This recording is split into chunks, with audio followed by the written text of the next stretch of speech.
Yeah, okay, let's start. I'll upload the solutions for this quiz maybe today or tomorrow. You can take a look. Okay. Hopefully it was fine. Fine. Okay. No, not great.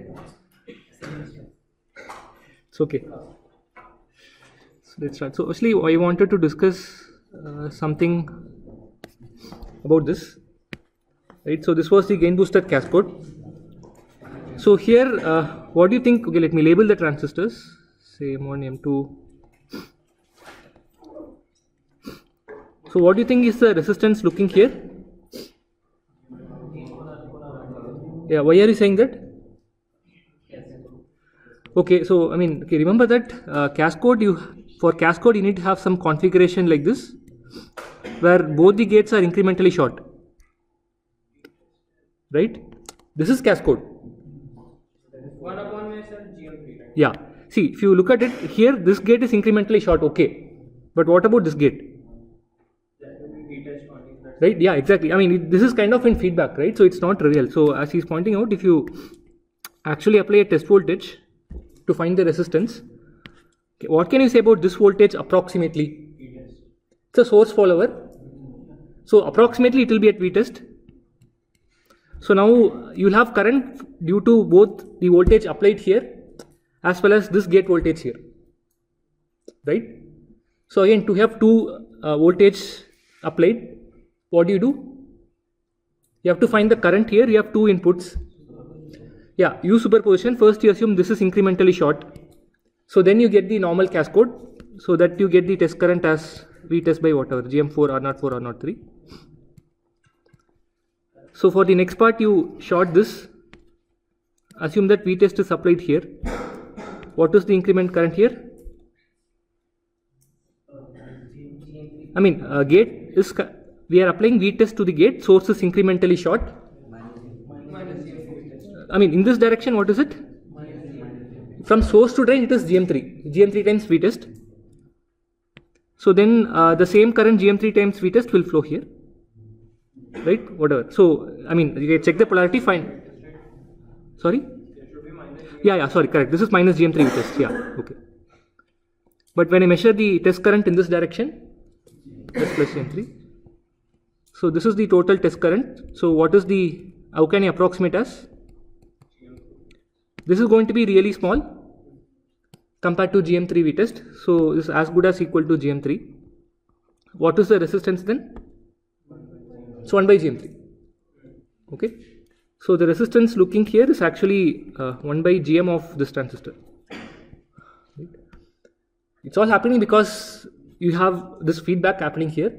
Again, if you recollect, this is very similar to the 5 transistor OTA, where surprisingly, if I look at the resistance here, it was not just 1 by GM of this transistor, because the same test voltage is also applied to this guy.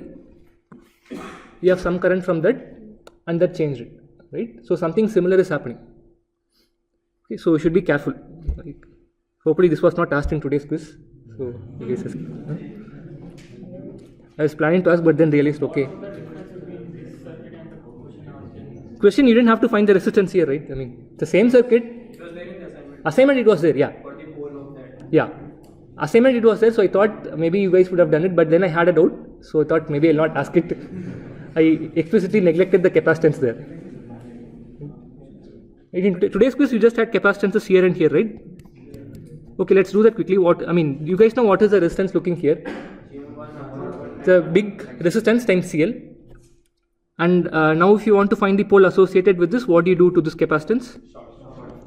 What is the looking in resistance? 1 upon A GM. Yeah, 1 by A times GM. That's it. Should be fine. So first question, I'll upload the solution. You can take a look at it. Cool. So then let's actually move on. Let's finish up some things. So yeah, so this is the two-stage Miller compensated OTA we have been looking. So let's write the results once again so that you guys remember. What is the DC gain here? Yeah, just let's write it so that everyone remembers. GM1 by GM, GM2 by GL prime. We have two poles. Where is the first pole approximately at? The conductance at this node is G1. Capacitance is Cc times. Okay.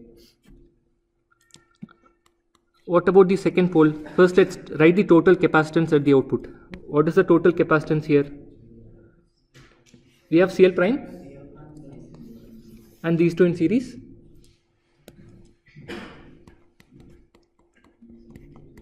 And what is the conductance you have?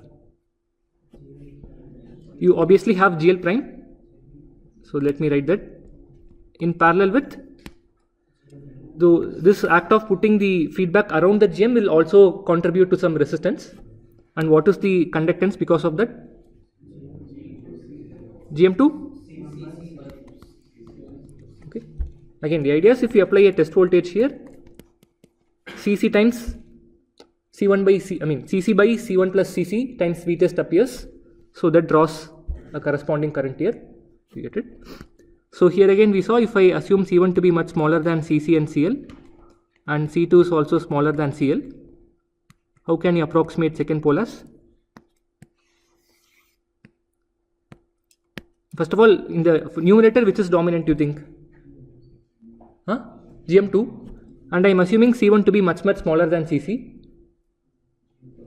What do you get? GM2. Denominator, what do you get? We have C, what will this approximately be equal to? This will be approximately C1. So Cl prime plus C1, I am assuming C1 is much smaller. So this approximates to Cl prime, but Cl prime itself I have told C2 is much smaller than Cl. So Cl prime is as good as Cl. Okay. And we also have an RHP 0, and that was at GM2 by Cc. Again, simple way to remember is the 0 is coming because you have path from GM2 and capacitor, two currents from these two branches adding up. So it's the ratio of the two. Okay. And what is the unity loop gain frequency here? Or how do you find the unity loop gain frequency? We have two poles and 1 0. So to find the unity loop gain frequency, what do? You approximate as a first order system. So you approximate this as. So then what is the unity loop gain frequency? The feedback factor times the DC gain times P1. What do you get if I do that? So product of these two, what do you get? So these two go away. G1 goes away. Beta times J1 by Cc. And let me also, and let's also quickly write the phase. What is the phase at the unity loop gain frequency? Yeah, we have two poles. The phase contributed due to the first pole is. Okay. Please recollect, when we compensate it properly, the first pole is occurring much slower than the unity loop gain frequency. So it contributes almost minus 90-degree phase. And what is the phase contributed by second pole? Tan inverse of AP2. And then you have the 0. Tan inverse of the ratio of these two. Ratio of these two is what? Beta Gm1 by Gm2. Okay. So what is the phase margin? This is the phase at the unity loop gain frequency. So phase margin is 90 minus the same thing. I will write it for completeness.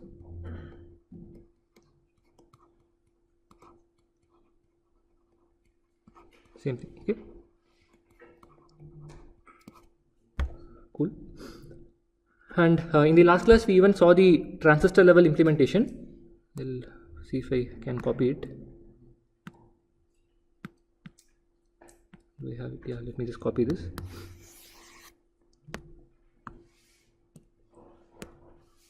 Right. So let me erase all these. Yeah. So here we saw that what is setting the DC at the output? Huh? I mean, if I apply the same voltage here, what happens? Is the output common mode set here? No. So what is setting the output DC there? Finally we will put it in a negative feedback, and this DC negative feedback is what will set the output common mode. And there also we saw that finally the negative feedback will make sure the current flowing in these two transistors to be equal. So if the current flowing in this transistor is some I2, the negative feedback will force this voltage to VDD minus VSG5 at a current I2. But you know, this guy is at VDD minus VSG3. So we saw that if you don't choose the two source to gate voltages to be equal, the two drain voltages will not be equal, and that will be possible. When is that possible? If that is possible only if the two gate voltages are not equal, right? So even though you will be putting it in feedback like this,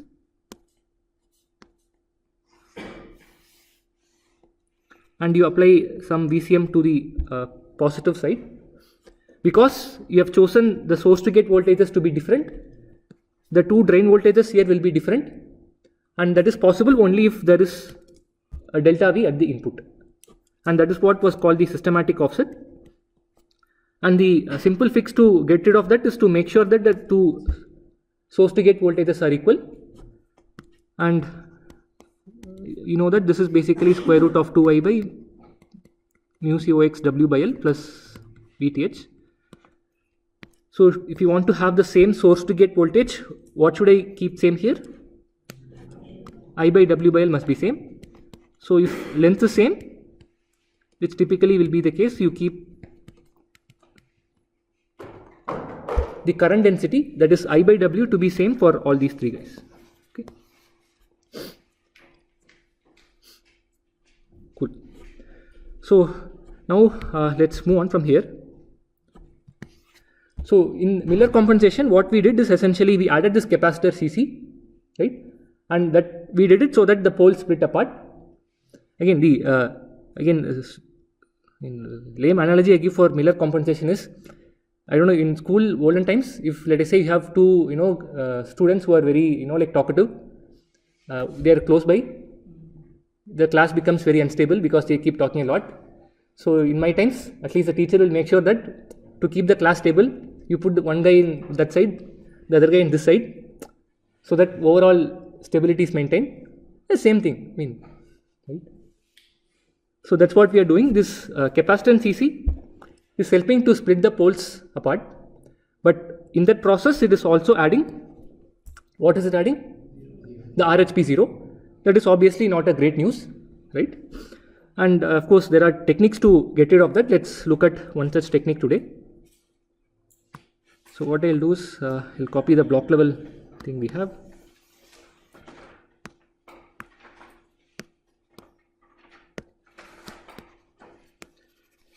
So now we are interested to see if we can eliminate the RHP 0.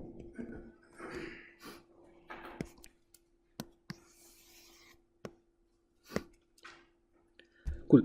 So first let's actually find out the location of 0, and for that, as usual, we assume that at 0 frequency V out of S is 0. So let me take this current to be some I1 of S. This has some V1 of S.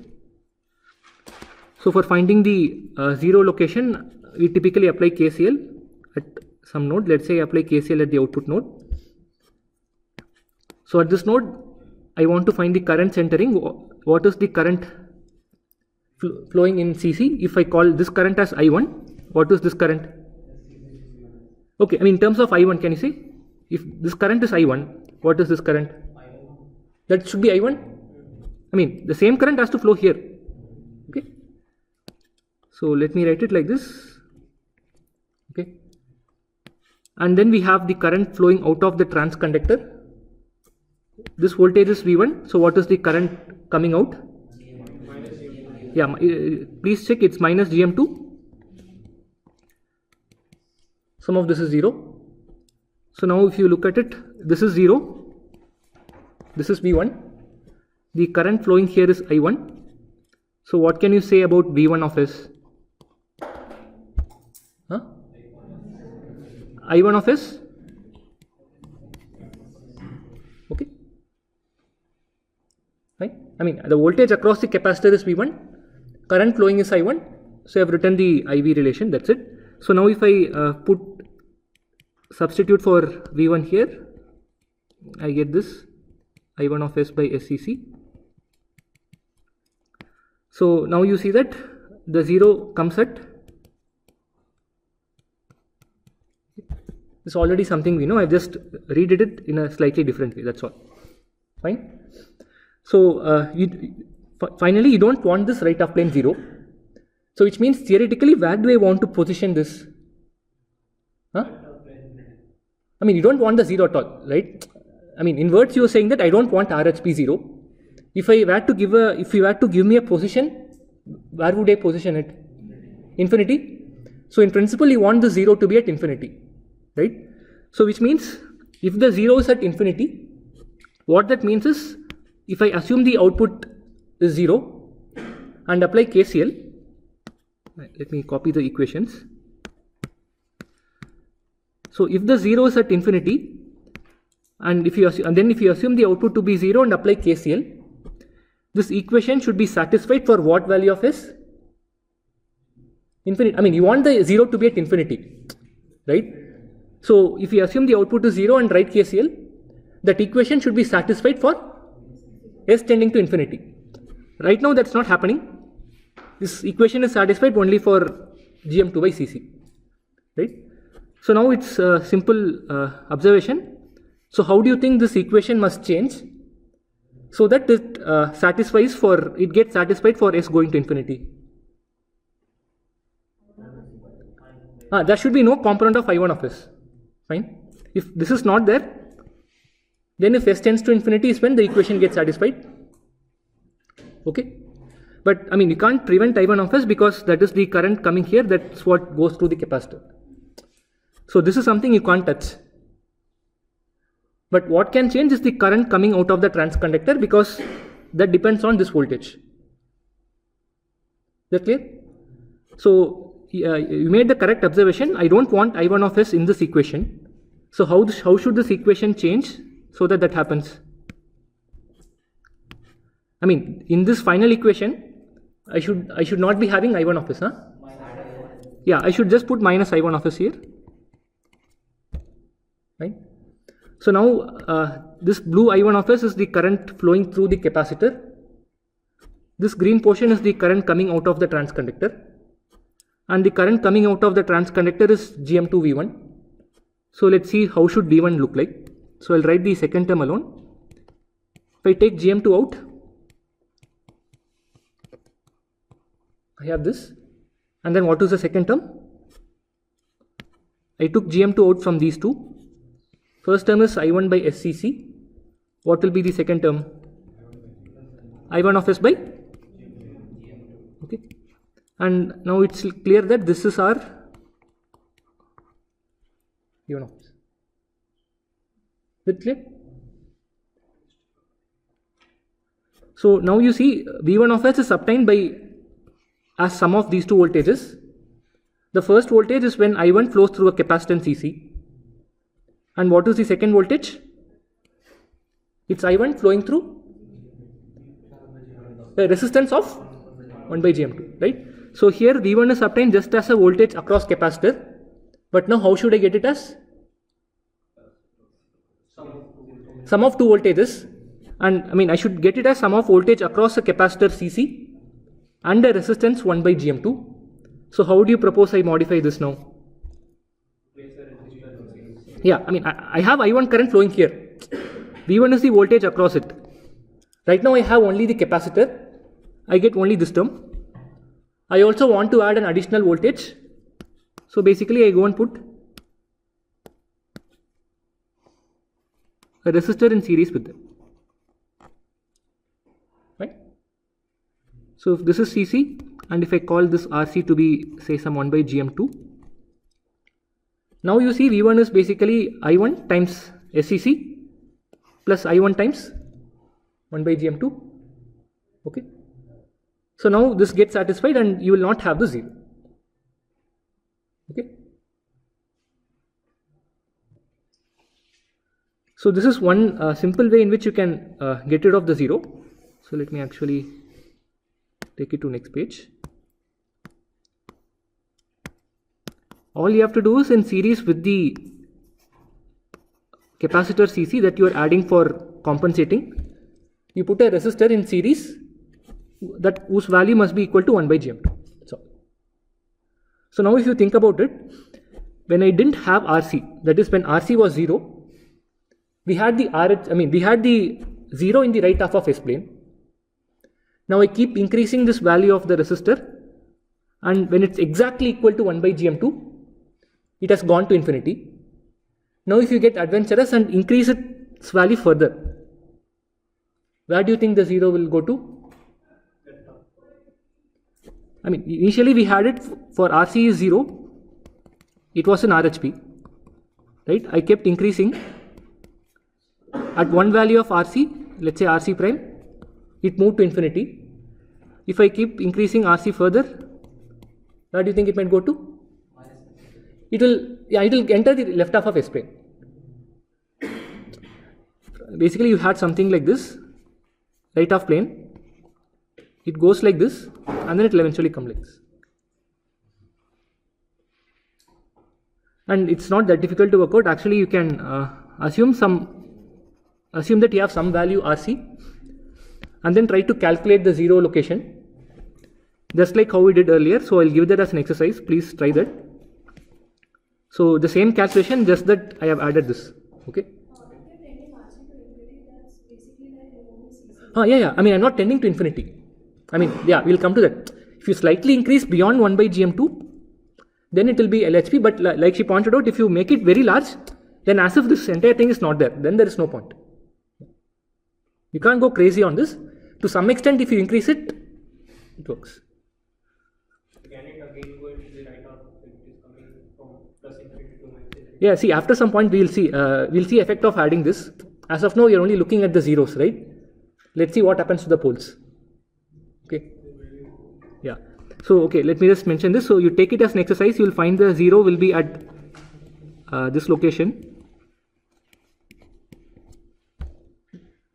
Again, you can see if RC is 1 by GM2, the 0 is at infinity. But if you make it greater than 1 by GM2, it enters left half plane. Right? Again, you can solve it. It's exercise for you. Okay. Yeah. So now everyone is interested to know what's happening because it looks like this is a nice thing. But the story is not complete because we have only looked at the 0 location. Let me erase this. So the 0 for a fact we know, or I've told that this will be at this location. But can you say how many poles will be here now? 3. So remember, I can set the voltage across this capacitor, this one, as well as this. See, earlier when I didn't have the resistor RC, the moment I fix these two voltages, this voltage was fixed. But introduction of this RC is giving me an additional degree of freedom. So there are how many poles? 3 poles. Okay. So again, you have to actually find the transfer function. You get a denominator, and what will be the order of the polynomial? Cubic. So we'll have something like as cube plus ba square plus cs plus d equal to 0. Do you guys know the roots of a third order equation? Okay.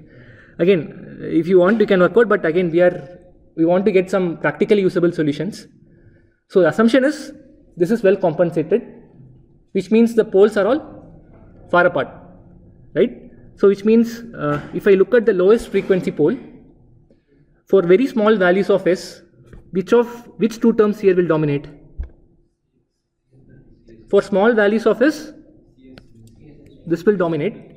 So we can consider this as the equation equate to 0. That will give the first pole at, right? Now again I'll do the same experiment. I keep increasing the value of s for middle values of S, which two terms will dominate? Square term and this one, right? I mean, for very low frequencies, this will dominate. As you keep increasing, this will dominate, right? So this will give the second pole at minus C by B, right? Yeah. Now if you go to very high frequencies, this will dominate. So that will give the third root at minus. So this way you can get the three poles, and you will find that if you do it, if you are interested, do it. You will find the first two poles, they will be approximately at the same location as was the case when RC was not there. Okay. And you will have a third pole, and that's roughly at, I'll just give the location, sorry, this is basically 1 by RC times CC plus CL prime. Again, I'll just give a qualitative explanation. The deal is, see, if the addition of this resistor RC introduces a third pole, right? But the assumption is that the third pole is going to be far apart. Okay. So what we are saying is, for the first two poles, which are occurring at a relatively lower frequencies, the impedance offered by the capacitor is much greater than RC, right? So in that, for calculation of first two poles, you can as well do this.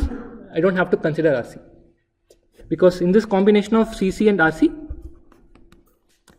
at least for the first two poles, around those frequency ranges, the assumption is the impedance of the capacitor is much larger compared to RC, so I don't have to worry about it, so that reduces to this. Fine. Now if I look at very high frequencies, so let me actually copy this maybe. But sir, we assume that CC was an external capacitor, so it was very large. Yeah, I mean, that's what, right? Now RC is also not so large, that's the assumption now. Okay. We can neglect in comparison to CC. Yeah. Again, these are all assuming poles are far apart. A lot of approximations are there, but that's the best you can do. Else you can't do anything. So now for the third pole, which is occurring at a very, very high frequency. Now at very high frequencies, the current, let us say, coming from here, where do you think it flows to? Basically, it will flow only through the capacitors, right? At very high frequencies, it is this branch that is going to take in and give out current. So I can basically reduce the circuit like this now, right? So RC, CC. So now we have a simple first order RC circuit. I have a resistor RC and I have three capacitors in series. Right? I mean, this is basically, putting this. So that's why the third pole is approximately at 1 by RC times series combination of the three capacitors. Okay. Again, it's just a qualitative explanation, assuming they're all far apart. Okay. And this you can further approximate, because we have already assumed that my C1 is much smaller than CC and CL. So how can I approximate this? 1 by RC? C1.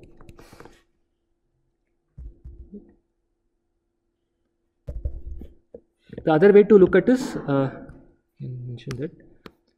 See, the low frequency pole is coming due to the Miller effect of CC getting multiplied by blah blah blah. The second pole, approximately where is it located at? I mean, let's say I don't have this RC, where is the second pole at? What's the total capacitance here? Yeah, that combination of CL and these two in series, but that's approximately what? CL. And what is the conductance? If you remember, this was the approximate second pole. So I can loosely say the second pole is definitely arising due to CL. Okay. So which means if I try to find the third pole that is occurring at a much higher frequency, what can I say about CL? I can treat it as a short because CL has already contributed to the second pole, loosely speaking. Now I am looking at a frequency that is much higher than that, so I can treat it like a short. Once I do that, you see this GM is not relevant because I have something like this.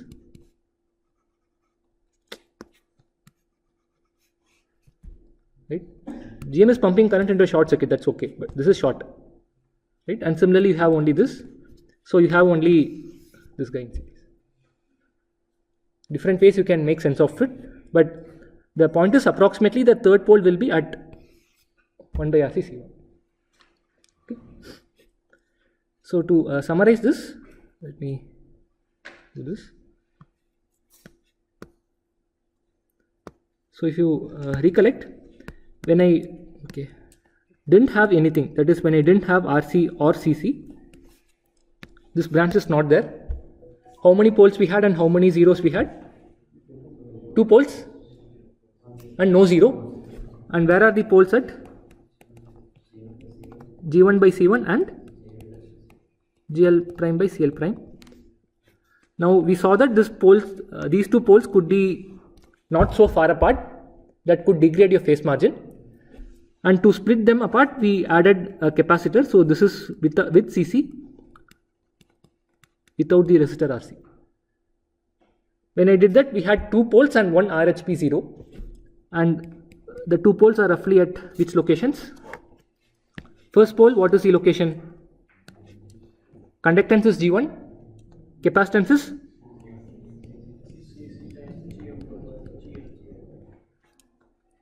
second pole is approximately GM2 by CL. This is approximation under the assumption that C1 is much smaller than this. Okay, you should also remember and the assumptions that has gone behind this expression, right? And we had an RHP 0 and that was at GM2 by CC, right? This is at RHP. Now we saw that this RHP 0 is not great, and to eliminate it, we decided to put a resistor here. So finally we have this is with CC and RC. Now I told that the 2 poles here will be same as before, and we'll have a third pole approximately at 1 by RC times C. Okay, and the 0, if you do find it, it's going to be like this: 1 by GM2 minus RC times CC. So now let's actually try to understand what we have done. So if you see, if I choose RC to be 1 by GM2, the 0 moves to infinity. 0 is gone, right? Now that should make you ask the question. The reason why we added this RC was because earlier we had an RHP 0 that was introducing phase lag and degrading our phase margin. So to eliminate it, we added this RC. That definitely pushed that 0 to infinity. But in that process, have we introduced something? We have added a third pole. So that can add a phase lag, right? So is it good or bad? Huh? Yeah, I mean, like he's saying, you can't say, see, it is bad if this new pole is occurring at a frequency lower than your old RHP 0. This is good if it is occurring at a much higher frequency than everything you had earlier. Fine? And we can quickly check that. So my old RHP 0, where was it at? Now my new third pole, where is it at approximately? 1 by RC C1. RC is chosen as 1 by GM2, GM2 by C1. So now can you comment? I know that C1 is much smaller than CC, right? So which means the third pole is going to occur at a much higher frequency than your old RHP 0. So overall you will have a higher phase margin. Okay. Cool. Now the second thing you can do is, you don't have to stop at RC equal to 1 by GM2. If I make this greater than 1 by GM2, what happens to the 0? Yeah, you get a left half plane 0, which is good or bad? Good, right? And in fact, you can do one step further. You can carefully position this LHP 0 so that it goes and cancels your second pole. That is also a possibility. Okay. But you should be careful there, because if I keep increasing this value of RC, what other thing will get changed? Why P1? I mean, we assume that P1 and P2 are roughly same, but RC very small. yeah, okay. What I'm saying is this is same as before. Yeah, you are true that if I keep increasing RC, this will also slightly get affected. But what will get affected even more? P3, right? Because RC has a direct impact on the third pole. Okay. So if I keep increasing RC, what happens to the third pole? P3 reduces, which is good or bad, right? So you can't keep going crazy on this. So you should always have a check. So typically you choose it to be slightly higher than 1 by GM2, it's okay. So this is one simple fix. So let me draw with the full schematic, so you know how it's going to look like. Okay, let me copy this.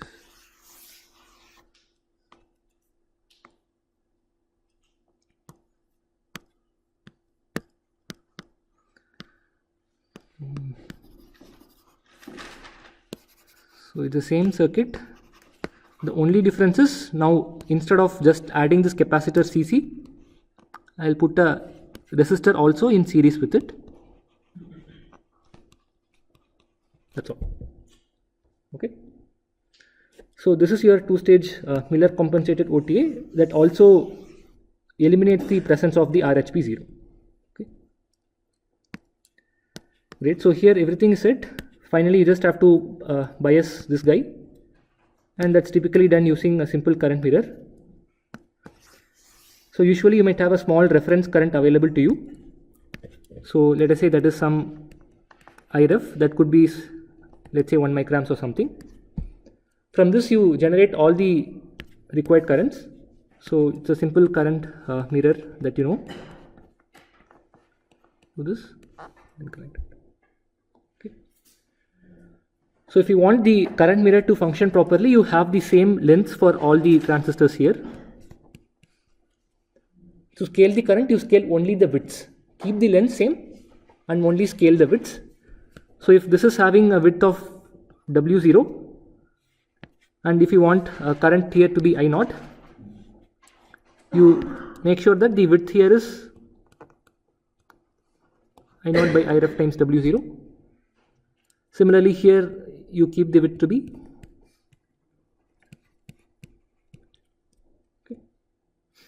okay. And you can go and connect the load also, and when you connect the load, recollect that you don't connect it to ground like this, because if you connect it to ground, you have DC current flowing into the resistor that disrupts your operating point. So where will you connect it to? You connect it to the common mode. Yeah. Okay. And typically, as I mentioned, this common mode is chosen roughly at VDD by 2. So that you have maximum swings at the positive side as well as the negative side. Okay. Great.